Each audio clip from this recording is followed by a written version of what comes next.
you have on something that might not have gone well, making sure through things like the Federal 100 program and others, don't just wait once a year to communicate the success, but do it more routinely and more regularly. Not that they do it, but I want to see it even done, to a higher extent. Or what can we do to help get the messages out?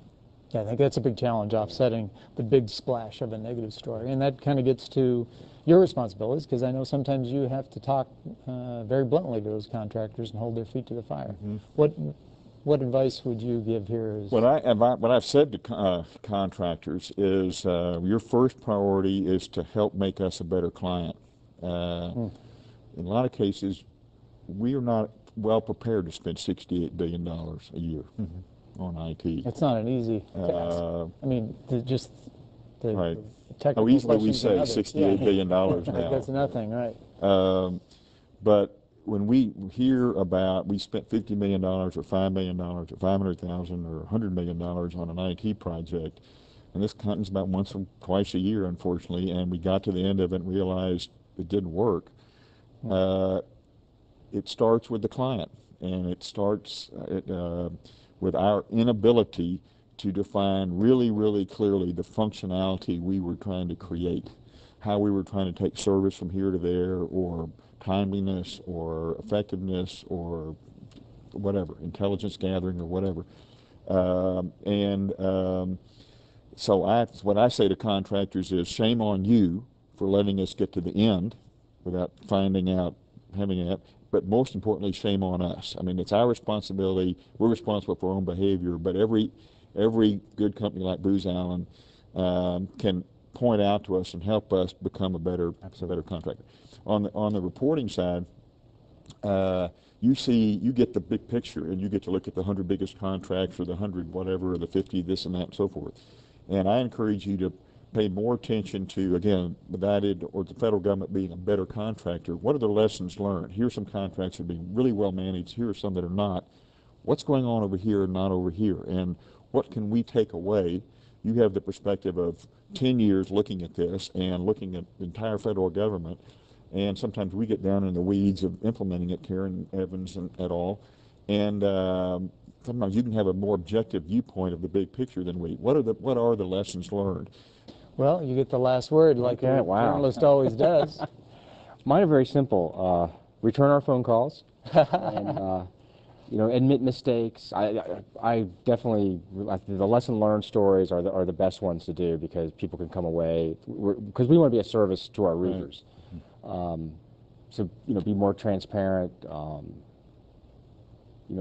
of forget about the spin. Don't be afraid to say, yeah, we made a mistake, and this is how we're correcting it. One of the things that I think, if you document all the things that are transparent now that were anything but transparent 10 years ago, it's incredible. Mm-hmm. You have access to all these benefits, all this benefits information, loan information, grant information, so forth. You have information now, thanks to our effort, if I do say so myself, how every program in the federal government works on expectmore.gov. Some of them work great, some of them work medium, some of them don't work so great. In every case, what's working, what's not, what are we doing to make it work better? We soon to have information on every earmark. We have soon to have information on every contracting dollar we spend, every grant dollar we spend, who gets it, what they're getting it for. Lots and lots of transparency about what agencies are green, what agencies are red and yellow, what agencies have what management capabilities, what don't have the capabilities that are desired. Just tremendous amount of data and information and transparency and visibility. And one of the things we find is that the more light, this is philosophically true, but boy, I've seen it in spades in practice, the more light you shine on all this, the more accountable everybody is, the more results-oriented everybody is, the less apt you are to have things go off track for long periods of time. It's impossible to go off track for long periods of time as long as the spotlight's on it. And so this transparency is having a huge impact on our ability to hold managers, hold executives accountable for desired outcomes. It makes it possible for us to ask executives at the beginning of the year, what should I hold you accountable for accomplishing in the next 12 months? That's not a question that has been asked very often of senior management in the federal government, but because we have better metrics, better definitions of success, clear ideas about what we're trying to do with this program versus that, managers are better able to say what they are capable of being held accountable for and what will best serve the taxpayer if they get this done versus that done in the next 12 months. I want to follow that up just real quickly, because when you talk about those managers and some of that information and being able to measure their performance, I think oftentimes people don't appreciate that the government worker also is juggling a list of compliance mandates as well. Right.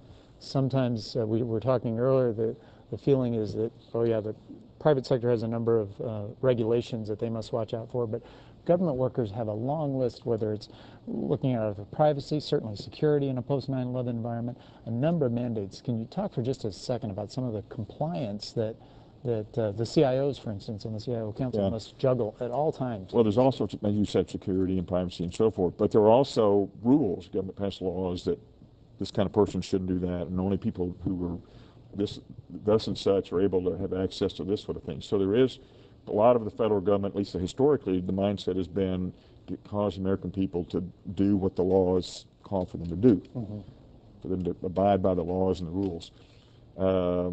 It's going beyond that now, and yes, there are all those rules. You still have to do that, but now we have the big service and delivery of goods and services and benefits and so forth to the taxpayer. But you still have that compliance piece, not only for employees, but you have to get citizens to comply with certain rules and laws.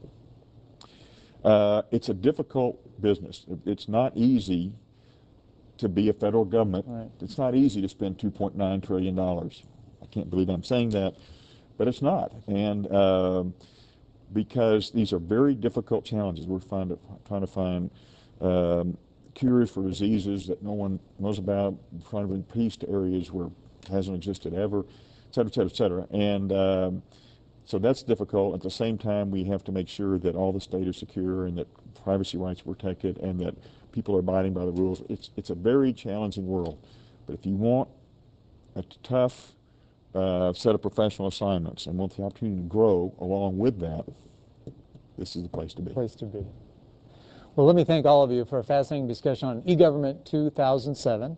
As we noted, we're going to begin to just call it plain government, relying on technology and bringing the best of the private sector to the public sector so that it can be all that it can be for taxpayers. Great. Thank you all very much. Thanks for having me. Thank you. Thank you.